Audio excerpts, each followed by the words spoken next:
पत्रकार एकता संघ राष्ट्र के पदाधिकारियों ने अजय कुमार सोनी से मुलाकात कर सम्मानित किया।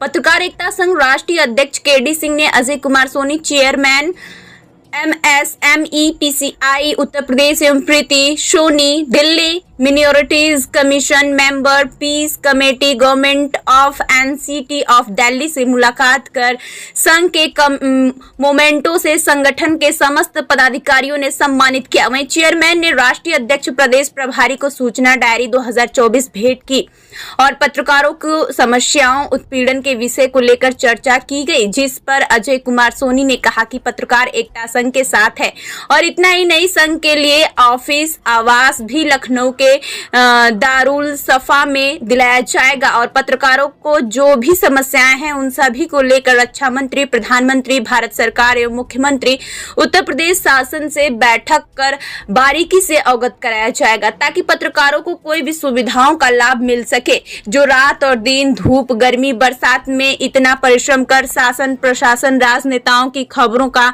प्रकाशन कर जनमानस तक पहुंचाने का कार्य करते हैं। पत्रकार लोकतंत्र का चौथा स्तंभ है, जिसको सुरक्षित करना भी सरकार की जिम्मेदारी बनती है।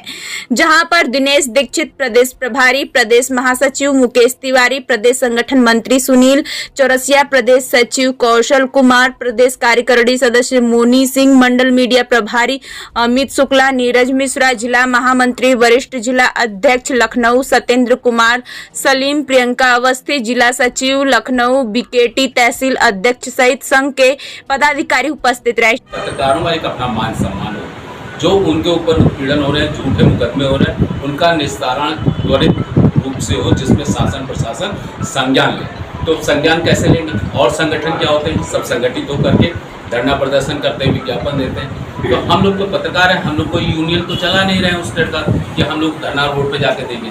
मगर आज ये वक्त आ गया है कि पत्रकार अगर संगठित नहीं होगा तो अकेले उसको दिक्कत हर जगह का सामना करना पड़ेगा, क्योंकि में फंसेगा, शासन प्रशासन उसके खिलाफ कार्रवाई करेगा। तो उससे बचने के लिए आप सबको संगठित रहना पड़ेगा। और संगठन का एक आपको उदाहरण देता हूँ। कभी आपने जाड़ों में लौ जलाया होगा कोयले की, तो आप देखते होंगे जब सब लौ एक साथ होती हैं तो बहुत देर तक वो लौ लास्ट समय तक है, मगर उसमें से कोई एक लौ जो होती है छिटक के अलग चली जाती है, तो कुछ समय तक तो जलती है मगर बुझ जाती है। तो संगठन की जरूरत साथ रह के लौ जलाना है।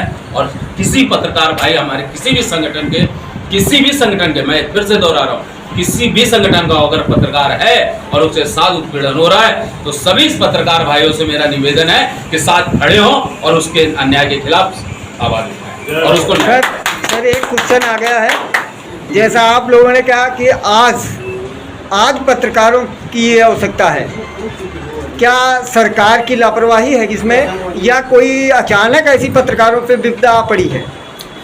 मैं इसको शासन प्रशासन की लापरवाही को नहीं कहूँगा, मैं यहाँ पे ये कहूँगा कहीं ना कहीं शासन प्रशासन ने इस ओर ध्यान नहीं दिया। जिस प्रकार से पहले पत्रकारिता होती थी, शासन प्रशासन साथ चलता था, आपने पहले देखा होगा, और बहुत ही कम माध्यम थे प्रस्तुत करने के। तो वो जो सिचुएशन और आज जो सिचुएशन है, क्योंकि जब संख्या बल ज़्यादा होगा, लोग ज़्यादा होंगे, तो उनका रख रखाव भी ज़्यादा होगा, तो और उनकी मांगे भी ज़्यादा होंगी। नहीं, आज़ादी के समय मुख्य रूप से जो प्रस्ताव हैं, मुख्य रूप से जो पत्रकारों के प्रस्ताव हैं, जो कि वो सच्चाई दिखा रहे हैं, उनके जानमाल का खर्चा ना हो और उनको ऊपर कोई मुकदमे में, झूठे मुकदमे में उनको फंसाए ना, इसको लेकर के सरकार को जरूर अवगत कराना पड़े, बार बार अवगत कराना पड़े, अवश्य कराएं। शासन प्रशासन की नींद खोलना बहुत जरूरी है, जो कि पत्रकारों को तुच्छ नज़र से देखते हैं, सोचते हैं कि ऐसा कुछ नहीं है, ये इनको दिखाएंगे तो। अब कहीं ना कहीं वो अगर ऐसा करते हैं तो वो डरते हैं कि हमने जो पाप किया है या हमने कोई गलती की है, जो हमने रिश्वत लिया, किसी प्रकार का कुछ किया है, तो वो कांड ये लोग दिखाए ना, इसलिए उनकी आवाज़ को दबाने की कोशिश की जाती है। पत्रकार हमेशा सत्यता को दिखाता है। और मैं फिर कहूँगा पूरे प्रदेश, पूरे भारतवर्ष को पत्रकार सच्ची पत्रकारिता, ईमानदारी के साथ करें, उनके कार्य को आगे जरूर बढ़ेगा। और शासन प्रशासन कैसे नहीं सुनेगा आवाज? जब आप चौथा स्तंभ में आप ही आवाज उठाते हो तो लोगों की आपकी सुन रहे हैं, तो आपकी आवाज क्यों नहीं सुनेंगे भाई शासन प्रशासन? तो शासन प्रशासन अगर लापरवाही कर रहे हैं तो ये बर्दाश्त पत्रकार नहीं करेगा, ना मेरा संगठन ना कोई संगठन, सब संगठन मिलकर प्रशासन की आंखें खोलेंगे।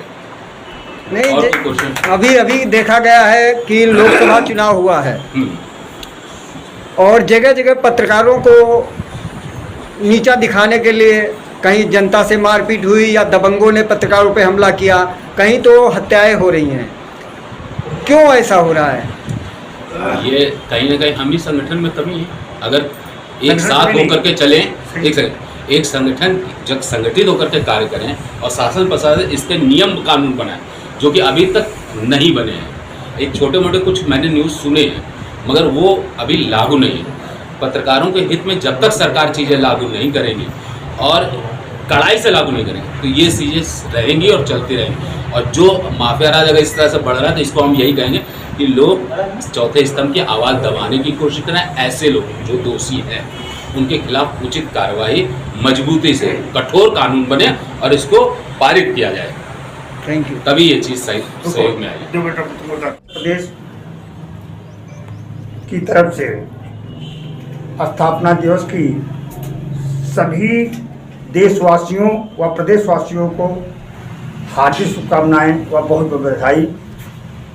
पत्रकारिता संघ सिर्फ पत्रकारों के लिए इसलिए बनाया गया कि जो हमारे पीड़ित या प्रताड़ित किए हुए पत्रकार हैं उनको पत्रकारिता संघ तन मन से सभी पदाधिकारी जिले से लेकर तहसील से लेकर के जिले से लेकर के प्रदेश से लेकर के राष्ट्रीय स्तर के पदाधिकारी अपना उनका जब तक प्रताड़नाओं की निर्वाह को जो समाप्त नहीं कर दिया जाता है तब तक पत्रकारिता संघ उनके साथ जुड़ा रहता है। साथ में वो हमारा संगठन का पदाधिकारी है या नहीं है, हम उनको भी सहयोग करते हैं जो हमारे संगठन के पदाधिकारी नहीं हैं। लेकिन उसमें सिर्फ अंतर इतना होता है कि हम उनसे लिखित पत्र लेते हैं कि आप भाई लिखित अपना पत्र दें और हम उसके आपकी का सहकार्य करेंगे। इसके बाद लगभग अभी कल की घटना है, अयोध्या जिले से एक रामेंद्र तिवारी पत्रकार हैं जो भोपाल से आए हैं, उनको उनके पड़ोसियों ने मारा। मैंने राष्ट्रीय अध्यक्ष महोदय को उसको अवगत कराया और इसके बाद उनका फिर एसओ से बात करके उन लोगों को जो है समस्या का समाधान किया गया। ऐसे कम से कम सैकड़ों केस हमारे होंगे राष्ट्रीय स्तर पर, जिला स्तर पर, और लखनऊ के लगभग 60 जिलों में हमारे जिलाध्यक्ष बन चुके हैं और सभी जिलाध्यक्ष हमारे अब पूरा कार्य कर रहे हैं कि लोगों को प्रताड़ित न किया जाए। और संगठन हमारा इतना मजबूत हो रहा है कि आगे चल के अभी 23 जून को शायद हमारा कार्यक्रम राष्ट्रीय स्तर का होने जा रहा है लखनऊ में ही, और उसमें कम से कम हजारों की संख्या में हमारे पत्रकार मित्र उपस्थित रहेंगे। मैं यही चाहता भी हूँ कि हमारे जितने सहयोगी हैं जो उपस्थित हैं या जो नहीं उपस्थित हो पाए वो सभी तन मन धन से राष्ट्रीय स्तर के कार्यक्रम को बिल्कुल सफल बनाएं। धन्यवाद। जय हिंद, जय महाराज, जय भारत। जिंदाबाद पत्रकार एकता संघ, जिंदाबाद जिंदाबाद पत्रकार एकता संघ, जिंदाबाद जिंदाबाद जुनैद सैनी, जिंदाबाद जुनैद सैनी, जिंदाबाद माननीय राष्ट्रीय अध्यक्ष जी, जिंदाबाद माननीय राष्ट्रीय अध्यक्ष जी, जिंदाबाद जिंदाबाद।